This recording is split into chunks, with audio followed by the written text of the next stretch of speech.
first step to taking the knuckle off is to jack it up, make sure you put it on jack stands. And I'm trying to get it to where the right side is up higher than the passenger side so that the diff oil won't come out.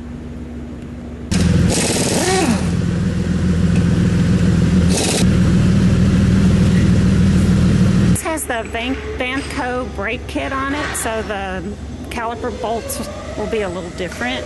Take off this one right here, this one here. Now I've got to loosen up this cotter pin. So now that the cotter pin's out, I can take this little piece out and that little piece out. And now I'm going to have to use an impact wrench on this because if I don't, the wheel's just going to turn.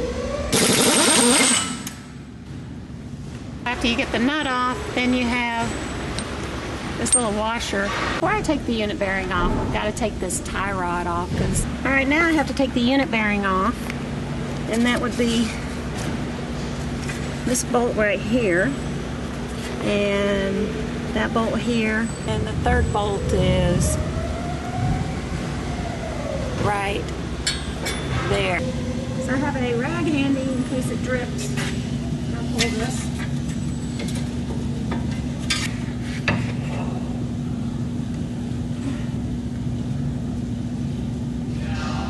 Loosen the nut on the top. It takes a 7/8, and I'm leaving the nut on there so that when the knuckle comes off it won't strip the thread. So now it's time for the bottom one. It's 1 1/8.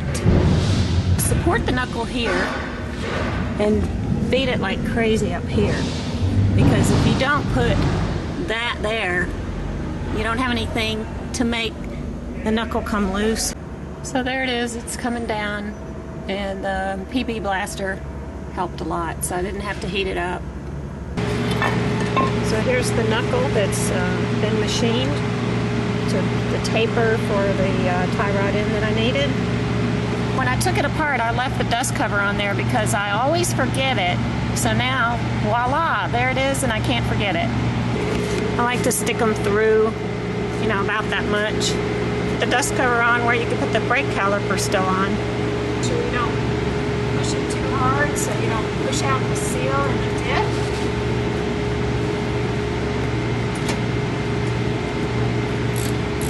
So I like to go around in a pattern on these, just like you would your Lugnuts. I'll end up cleaning it again though.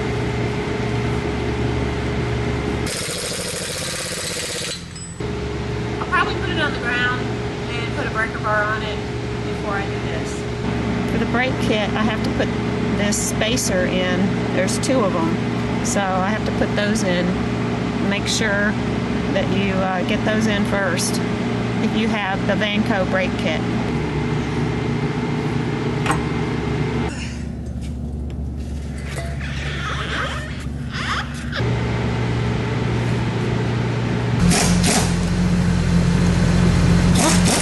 Alright, now that this has been torqued, I'm going to put this piece in first, and then this piece, and I'm going to line this up so that you can see the hole for the cotter pin to go through.